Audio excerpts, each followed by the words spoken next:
Hello, my friends. Today, I would like to introduce my fourth and final translation, at least I've only done four currently, Baron Suematsu in Europe during the Russo-Japanese War, 1904 to 1905, his battle with Yellow Peril, by Professor Matsumura, Masayoshi Matsumura, and translated by me. First, I'd like to point out, by virtue, but let's share the screen. And you can see that, well, actually it's available on lulu.com as a hardcover. Also, this is Lulu, a website. Available here as a hardcover, a paperback, and an ebook. And then it's also on Amazon with a similar lineup,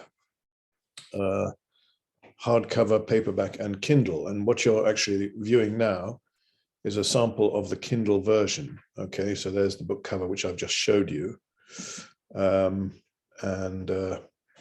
we've got the title and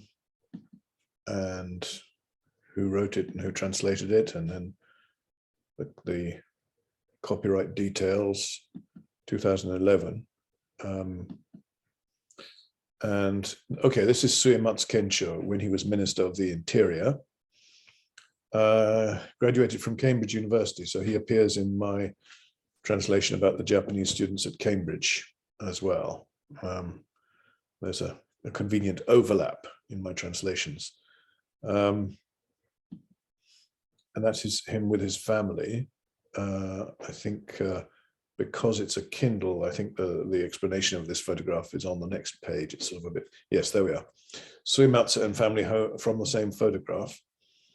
So the first photograph was actually just a zoomed in version. Suematsu at the time of the Satsuma Rebellion in 1877. He was not from Satsuma. He was from Fukuoka Prefecture, not far from where I live, a place called Yukuhashi. There we are. There he is in England when he was studying at Cambridge, St. John's College, where he was enrolled. The first edition of Suematsu's translation of Genji Monogatari, the first ever translation into English, I should say. Not a complete translation, but it was the first ever attempt at a translation. From Suematsu's name card used in the House of Representatives election of 1894.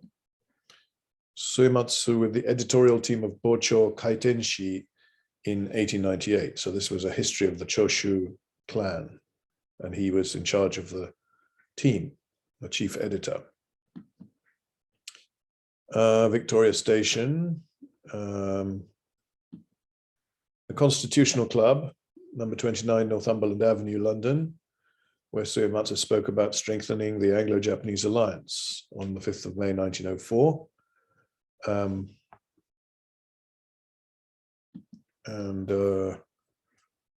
So Nelson's column is visible in the back of the photograph. Yes, you could just see it. This building was demolished in the 1960s. Suematsu in Review of Reviews article, July 1904. So when he was in Europe, arguing Japan's case in the Russo-Japanese War, Colonial Secretary Sir Joseph Chamberlain, Lord Lansdowne, the Foreign Secretary at the time. So we've got Ito Hirobumi, Komura Jutaro, Kaneko Kentaro, Takahashi Korekyo, and one other I can't identify there.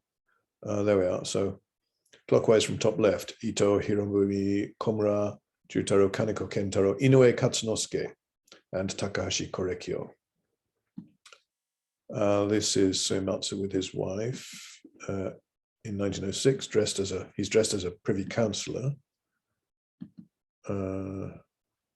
Suemitsu Inkan is Japanese there. The house where Suematsu was born, that's my photograph.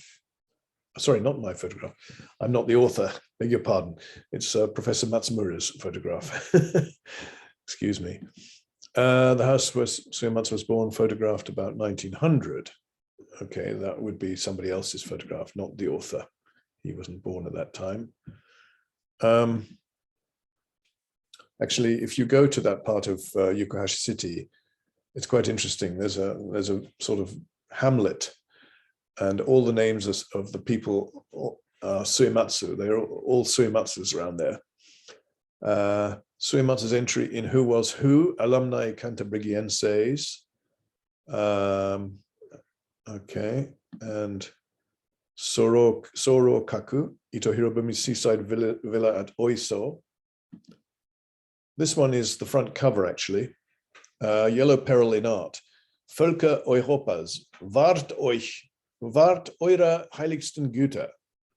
Peoples of Europe, protect your most sacred possessions. A popular pen lithograph by Hermann Nackfuss, presented in 1895 to the Tsar by Kaiser Wilhelm II, with the request that Eastern bogies be kept in check.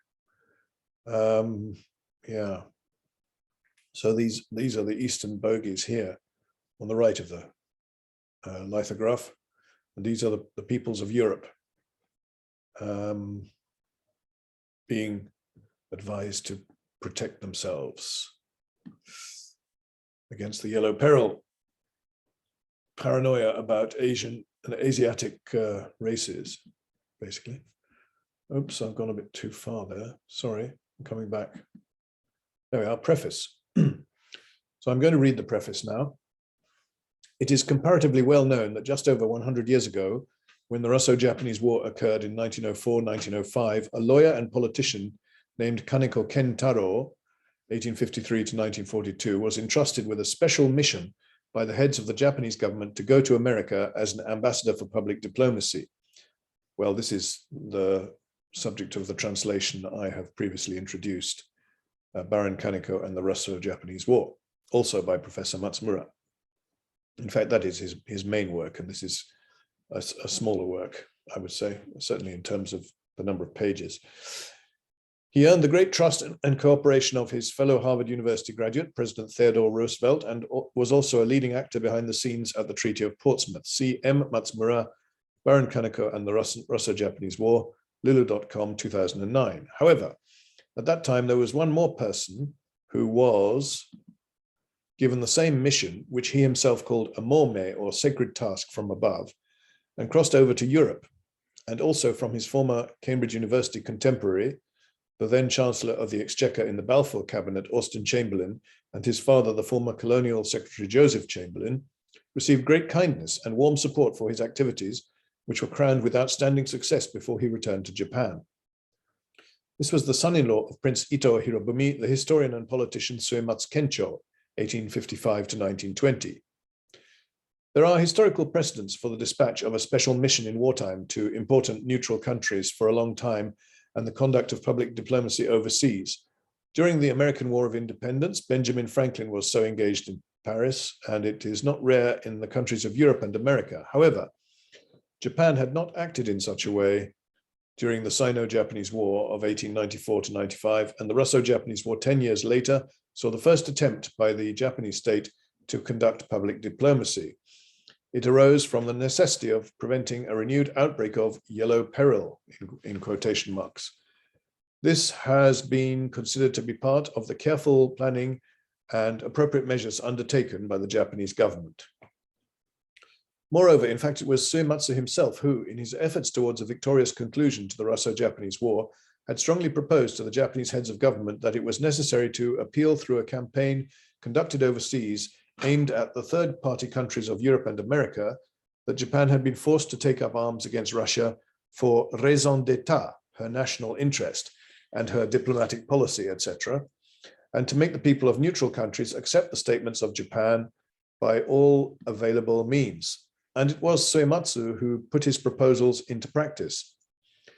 Therefore, it is proper that Suematsu and his activities should be forever recorded as great achievements. So bearing in mind the backdrop of the circumstances of Europe at that time, in what ways and with what examples and style did Suematsu appeal strongly to the people of Britain, France, Germany, and other European countries on behalf of Japan and the Japanese people? It is in an attempt to answer this question and tell the answer to as many people as possible that the author has taken up his pen and written this book. This preface is almost a direct English translation of the preface which I provided for the Japanese edition, which appeared in autumn 1986 as Po-tsumasu no Michi, Koukaron to Yo-roppa no Suematsu Kencho, Tokyo Hara Shobo. This is because even though 25 years have passed since then, it is almost unnecessary to change the gist of what I wrote at that time. This is the reason why the Japanese preface is being used almost without alteration as the preface for this English translation. Masayoshi Matsumura, autumn 2011. So I translated that. And then we've got the contents. We've got the preface, which I've just read. Chapter 1, the necessity of an overseas publicity campaign is explained. I won't read all of the details. Chapter 2, the war must not become a world war. Actually, Professor Matsumura was quite unhappy that some people in the centenary of the Russo-Japanese War wanted to label it World War Zero. Certainly the Japanese intention was that it should not become a world war of any kind or of any number. So that was, he wasn't particularly happy with that. Chapter 3, a sacred mission handed down. Chapter 4, compilation of Bocho Kaiten-shi is suspended for a while. This is the history of the Choshu clan, which Suematsu was editor-in-chief for. Chapter 5, the Anglo-French Entente Cordiale brings good fortune to Japan. Chapter 6, extolling the idea of strengthening the Anglo-Japanese alliance. You'll remember probably that it was concluded, the alliance was first concluded in 1902 at the end of January in London, signed by Hayashi for Japan and Lord Lansdowne for Britain. Chapter 7, a German newspaper article causes a stir. Chapter 8, working hard on publicity activities. Chapter 9, the battle with yellow peril continues. Chapter 10, towards the second Anglo-Japanese alliance, which was concluded in 1905. Chapter 11, returning home to Japan. Then postscripts, appendices, and bibliography, chronology and index. And the page numbers apply to the paper book, but not to the Kindle edition. All right, so I'm going to read a bit of chapter 1.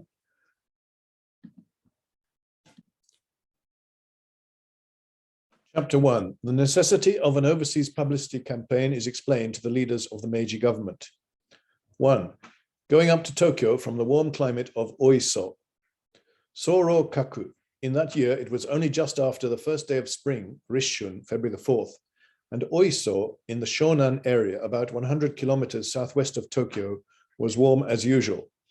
There, under a clear and broad blue sky, the Pacific breakers, both large and small, tirelessly pounded the shore and retreated, and came again on the long sandy beach, causing a vague smell of the sea to drift in the air. This place had been known since the ancient time of the Kamakura period, 1185 to 1333, as a highway staging post, and in the Edo period, 1600 to 1867, began to attract wealthy merchants and became an area of economic significance.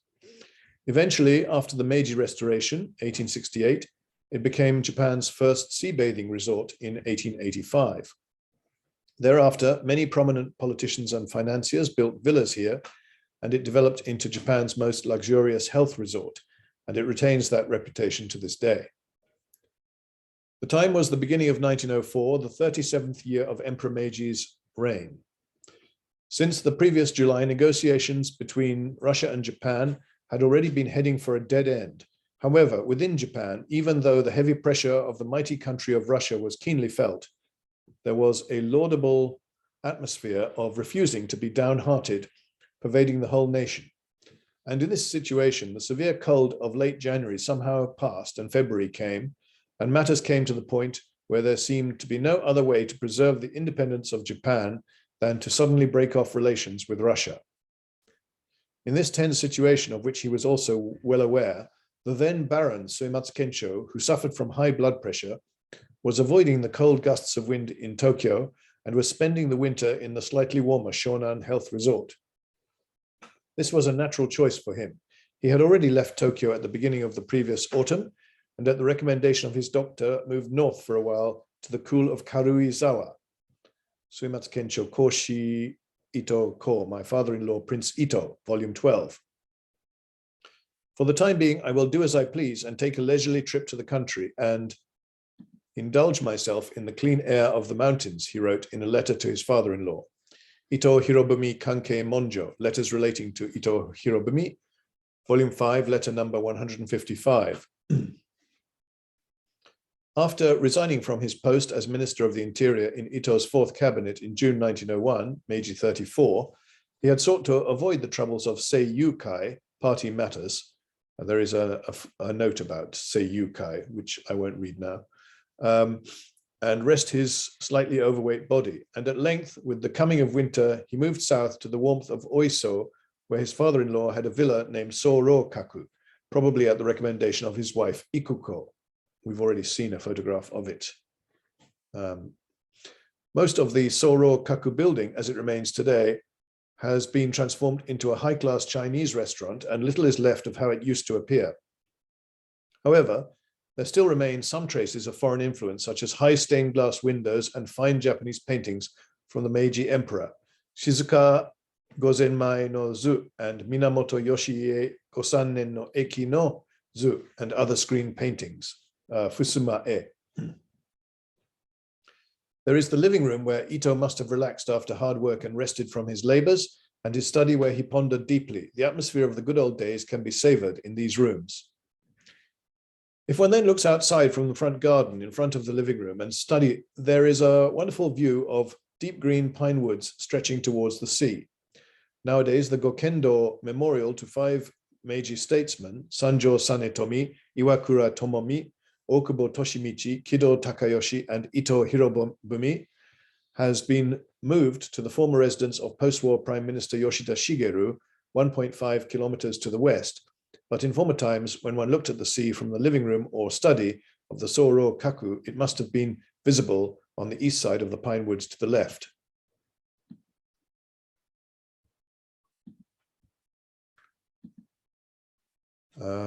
Sorry, I've gone too far. Wait a minute. Come back. Whoa. Where have I gone? Where's it gone? Yeah. And what happens now? Ah, good. Okay. The deep green pine woods have now been separated from the beach by the Seisho Expressway, but they extend for at least several hundred meters in the clear air and bright sunlight of Shonan, almost as far as the sandy shoreline. And further on, the sudden deep blue of the Pacific Ocean continues. The waves which well up from the ocean are apparently called Soro and are the origin of the name Soro-kaku, House of the Ocean Swell.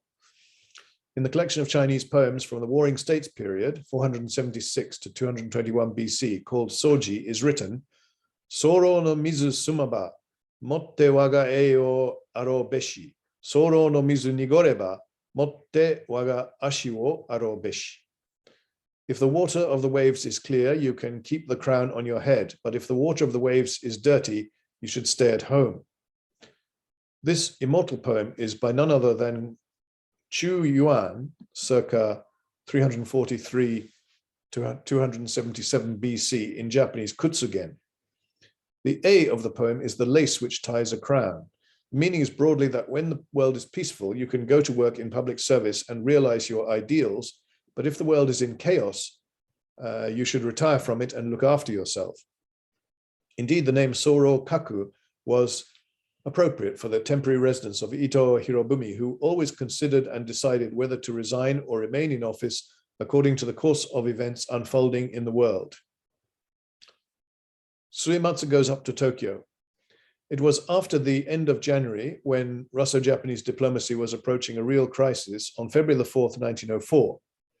In the first 10 days of the second lunar month, Kisaragi, when the spring was still young and the several plum trees in the garden just off the veranda of the Soro-kaku were beginning to bring forth their reddish blossoms as the weather became warmer. However, the sunsets were still early and the red sun had almost set in the west, and the sandy beach of Shonan was once again shrouded in the gathering twilight when Suematsu, member of the House of Peers, Kizoku-in, who happened to be at Oiso in Soshu, Sagami, staying at the Soro-kaku, received a telegram from Prime Minister Katsura Taro in Tokyo demanding an urgent meeting. From Nihon Gaiko Bunsho, Nichiro Senso number 5. However, as Suematsu's wife Ikuko was Ito's second daughter, he may have already heard privately of the very serious meeting being held at the Imperial Palace that same afternoon. In fact, at the palace that day from 3 p.m. to 5:30 p.m., a so-called Gozen Kaigi, a council in the presence of the Meiji Emperor, was held for 2.5 hours. It was attended by the 5 elder statesmen, Genro, Yamagata Aritomo, Inoue Kaoru, Oyama Iwao, Matsukata Masayoshi, and Ito himself, and also 5 cabinet members, Prime Minister Katsura, Foreign Minister Komura Jutaro, Army Minister Terauchi Masatake, Navy Minister Yamamoto Gombe, and Finance Minister Sone Arasuke. With His Imperial Majesty in attendance, all present stated their views frankly, and after a heated discussion, at last a resolution to declare war on Russia was given imperial sanction. Late in the evening of that same day, of course, Suematsu must have dropped everything and hurried from Oiso up to Tokyo. Nowadays, it takes barely 1.5 hours to travel the distance from Oiso to Tokyo, but using the transportation of 100 years ago, it probably took several hours.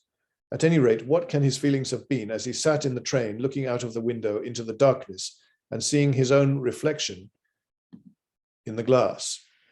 No doubt he felt that if it came to war with Russia, even though Japan was still a small and rising country in East Asia, she could not possibly lose. Or looking at matters in another way, in order to defeat the great power of Russia, the most vital thing was to explain Japan's war aims and diplomatic policy to the main neutral countries in America and Europe sufficiently to make them understand and so make them sympathizers and supporters of Japan. For this purpose, Kencho himself would have to be willing to go if any instructions would be given to him to those countries and conduct a publicity campaign there. And this urgent summons by telegram from Prime Minister Katsura was probably connected with this visit to the West. These were his most likely thoughts and reflections. And indeed, there were good grounds for Suematsu to be thinking along these lines.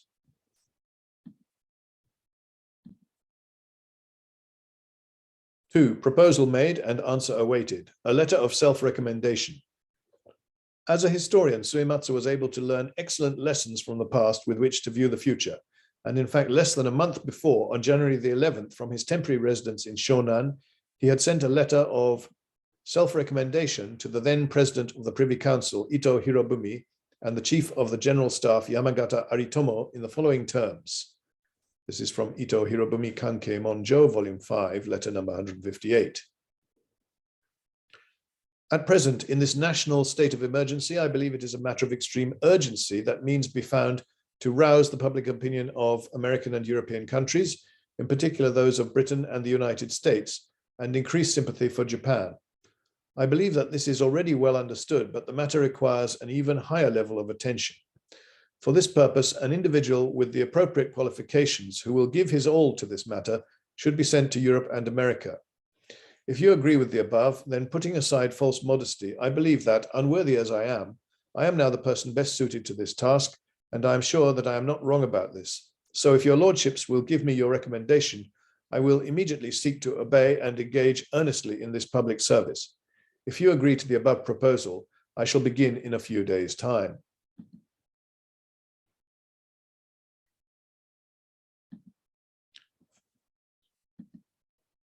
January the 11th, respectfully, Kencho, addressed to their lordships, Shumpo, which is Prince Ito, and Gansetsu, Prince Yamagata. In this letter is written, at present in this national state of emergency, from which we cannot conclude with certainty that he was already predicting clearly the imminent Russo-Japanese war, but whether Japan would soon be plunged into war with Russia or not, at that time of national emergency, he was without doubt pleading the extreme urgency of the need to awaken public opinion in America and Europe, especially Britain and the United States, and make it sympathetic to Japan.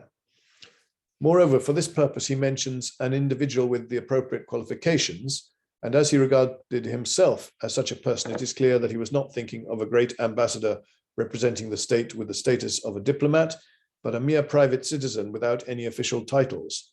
And unworthy as I am, he requested of the then leaders of the government to be allowed to undertake this important duty. Again, he writes, putting aside false modesty, I believe that unworthy as I am now the person best suited to this task. So we can say that it was an attempt to sell himself to the most influential people. At any rate, for Suematsu, both Ito and Yamagata were people with whom he was in close contact and to whom he could make a direct proposal regarding his abilities. First meeting with Ito, going back 29 years previously to 1875, Meiji 8, when Suematsu was still a young newspaper reporter aged 20 years, he first met Ito Hirobumi in a street in Tokyo's Ginza district. At that time, he was using the pen name Sasanami Hyoji and was working at the Tokyo Nichi-Nichi Shimbun, forerunner of today's Mainichi Shimbun newspaper, beginning through translations to introduce and comment on conditions overseas and to write well-crafted editorials. And very soon he was introduced to Ito through the new president of the company from 1876, Fukuchi Genichiro, 1841 to 1906, also named Ochi. Anyway, at the end of 1874, Meiji 7, when Fukuchi joined the newspaper company, Suematsu was already winning a reputation, and when the young man heard of the veterans joining, he declared, "My work is finished."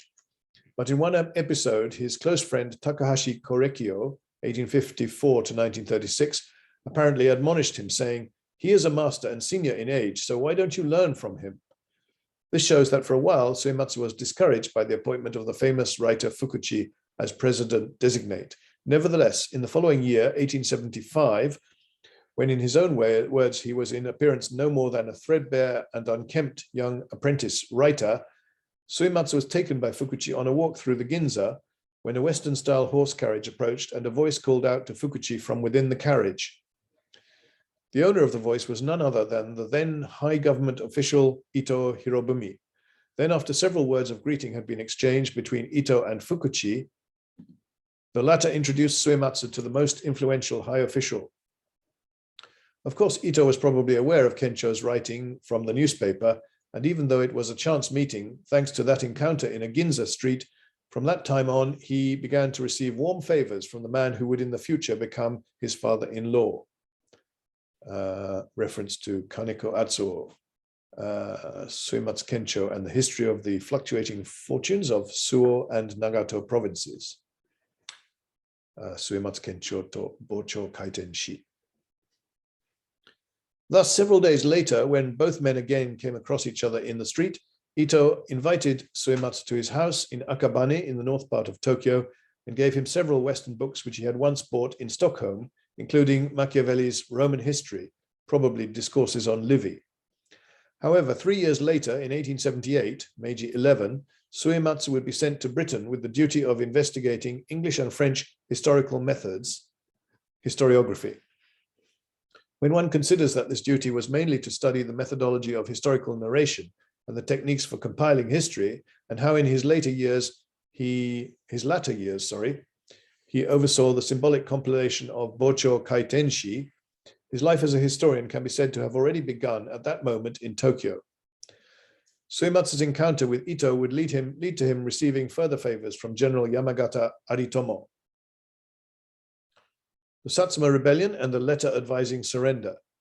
At the end of the year in which Suematsu was introduced by Fukuchi to Ito, he was very soon, at Ito's recommendation, transferred from the world of newspapers to that of government service and became a commissioner in the central office of the Council of State, Sein Goyo Gakari, in January 1876.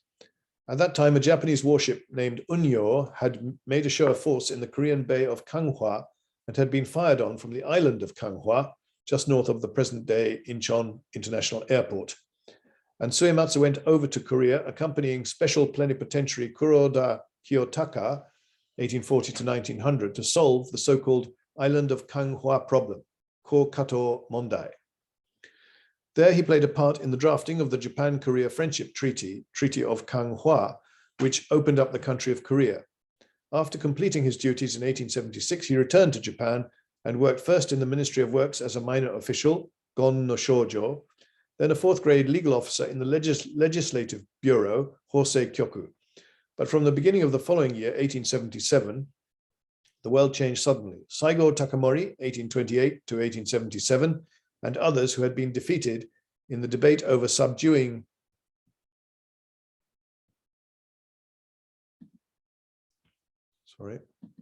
Korea, Seikanron, raised troops in Kagoshima, where the snow was falling for the first time in 50 years, and began marching up to Tokyo, leading an army of 15,000 men.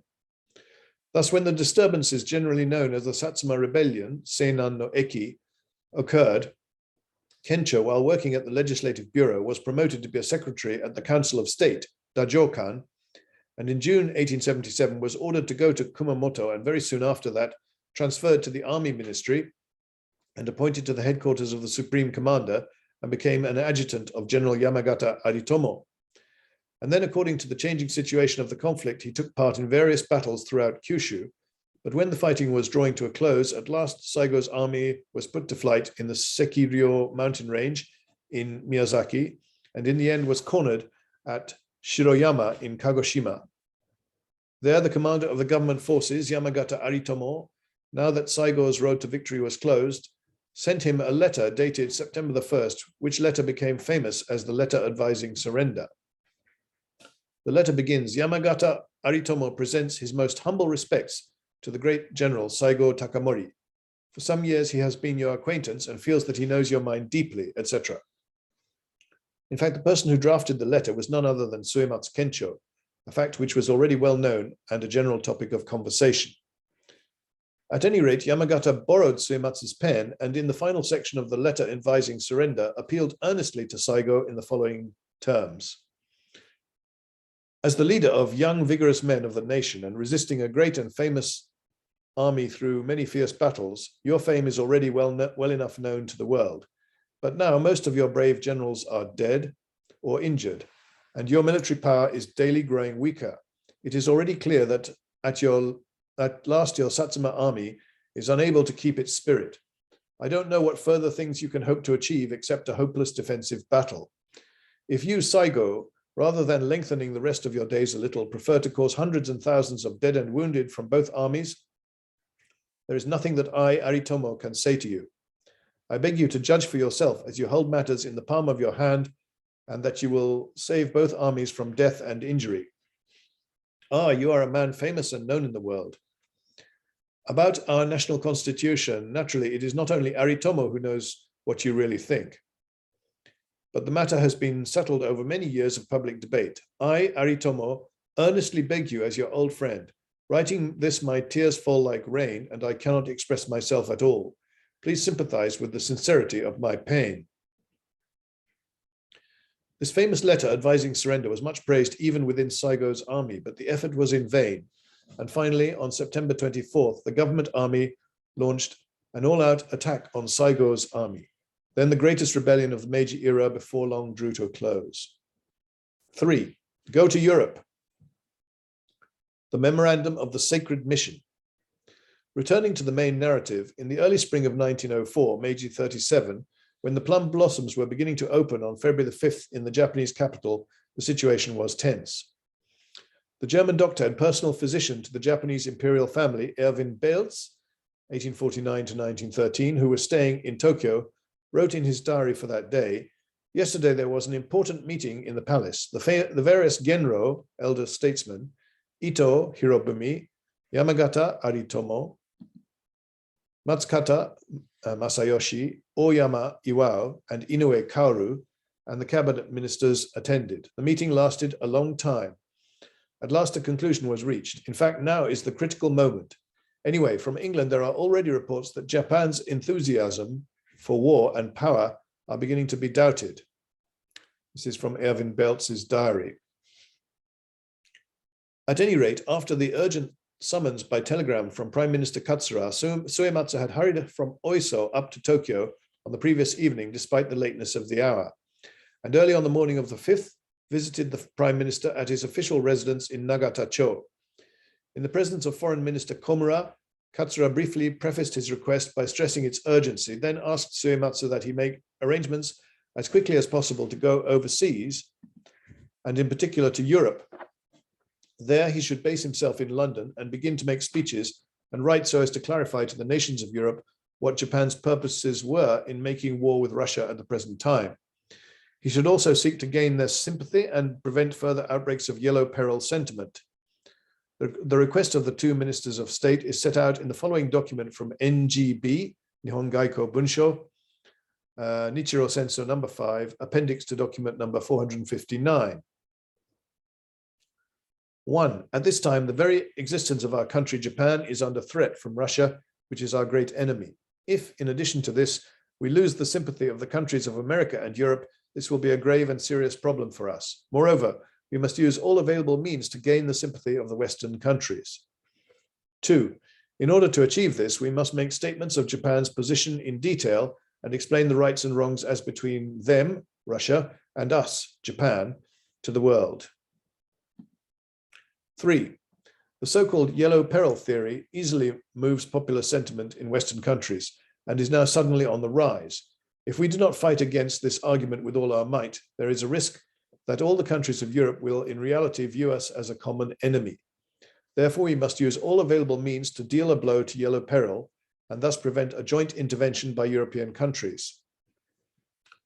4. In each country, we are represented by ministers, consuls, etc. Of course, they are performing their duties to the best of their ability, but the scope of their work is limited and fixed. Consequently, we expect fully committed work beyond that and which is adaptable to circumstances.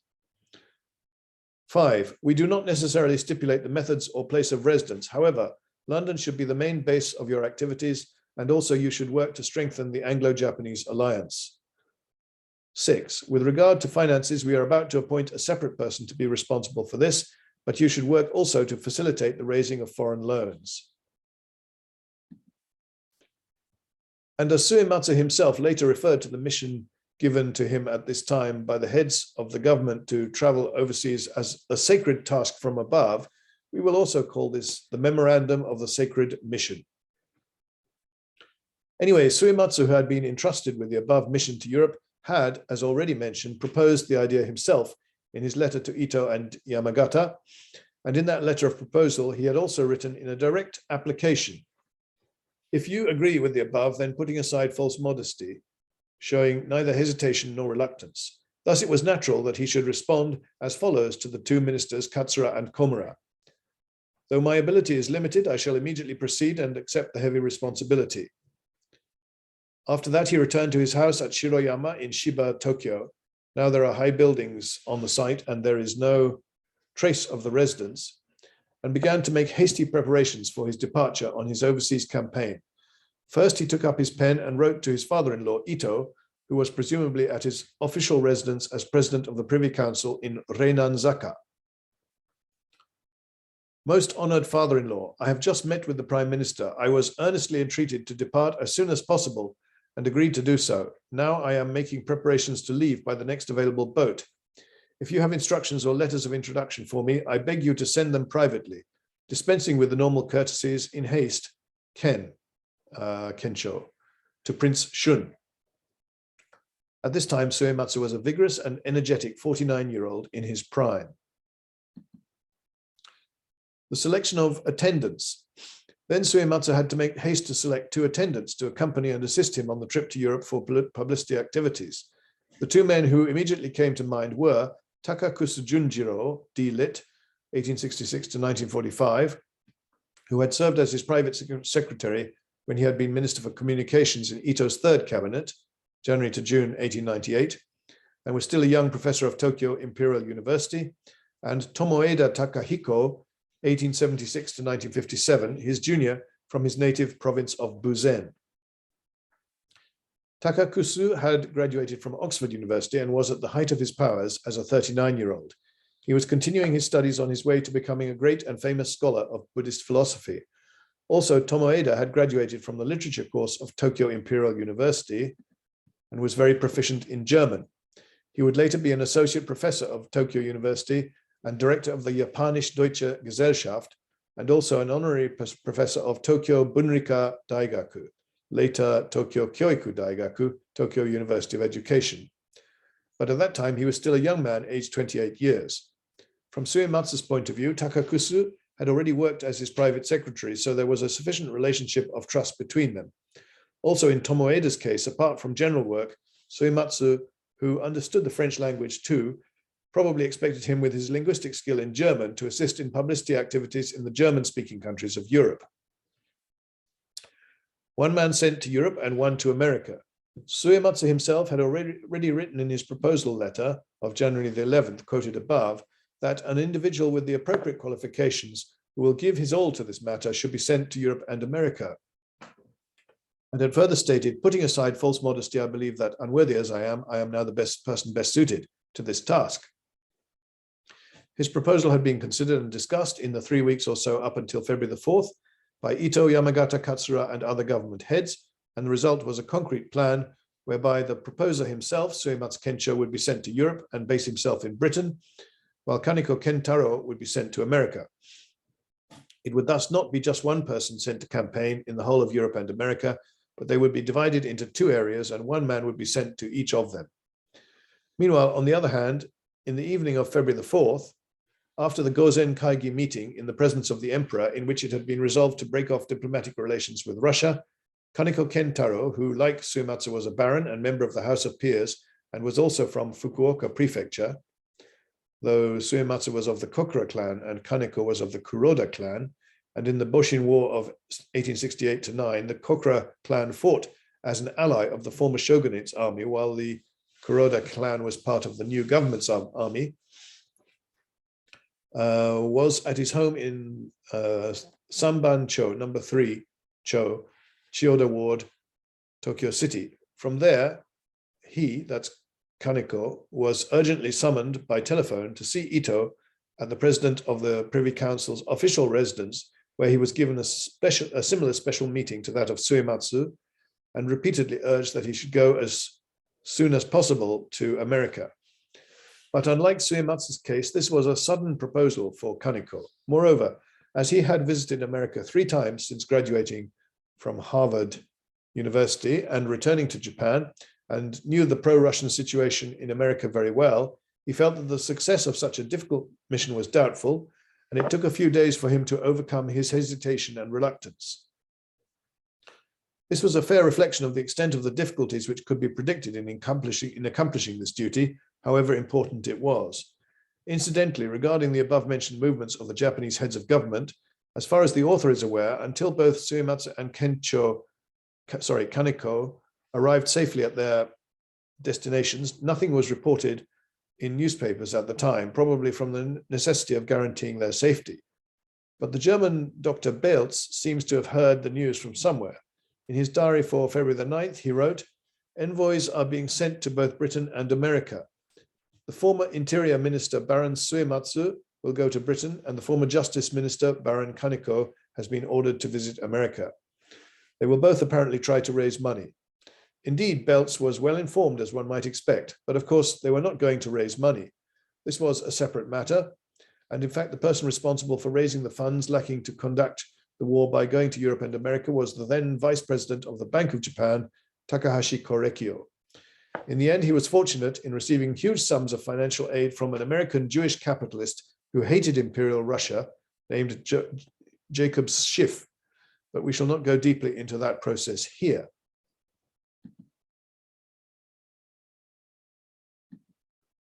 Sorry. So this is chapter 2. I don't think I'm going to read this. I will skim through it. So this is talking about the Russo-Japanese War as a limited war, concrete plans of the Japanese army leaders, attack the Yellow Peril, and if the war becomes a world war, Japan will lose. The Anglo-French Entente Cordiale, helps to reduce the possibility of war over the acquisition of colonies. Yellow Peril and a New Crusade. And then chapter 3, a sacred mission handed down. Secret instructions, you should work in perfect accord with Minister Hayashi.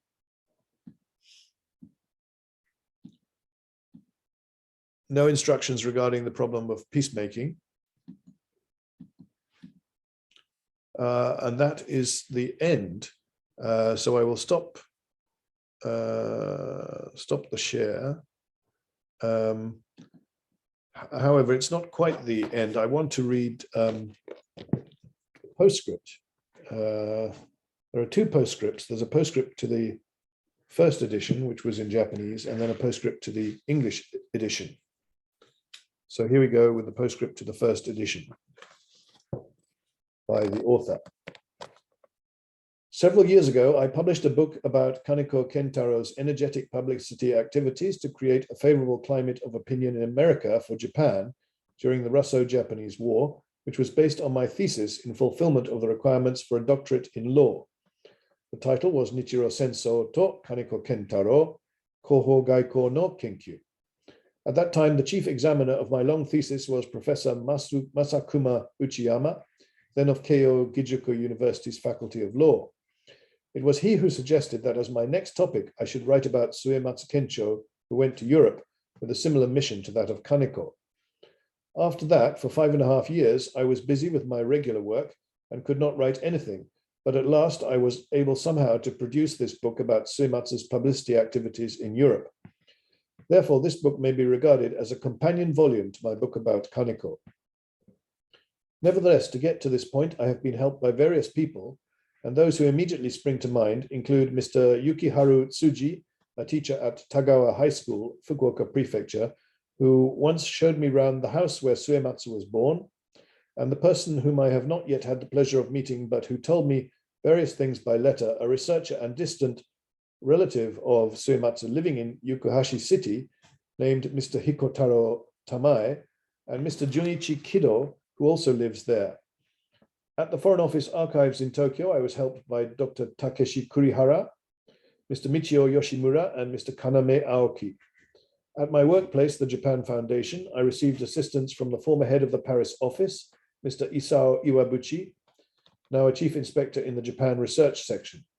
The great authority on Anglo-Japanese relations at London University, Professor Ian Nish, and Professor James Morley, who is head of the East Asia Institute at Columbia University, to where I visit frequently as a visiting researcher.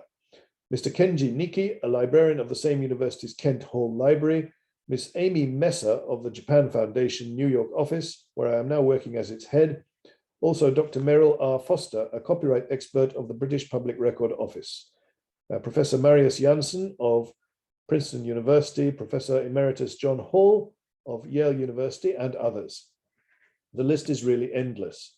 Of course, it goes without saying that if it had not been for the help and encouragement of these teachers, seniors, colleagues, friends, and acquaintances, I would never have been able to put together a book like this. Finally, I'd like to thank the staff of Hara Shobo Publishing Company, in particular, President Yasushi Naruse and Mr. Masahiro Nagaoka of the editing department for their kind support. As I write this, I see the flags of the nations flying in front of the UN building and the abundant greenery of the UN park. From my high-rise rented apartment, I can see helicopters flying and a white motorboat is speeding along the East River. Masayoshi Matsumura, New York, late autumn, 1986. And now the updated postscript, which is the postscript to the English edition, published in 2011.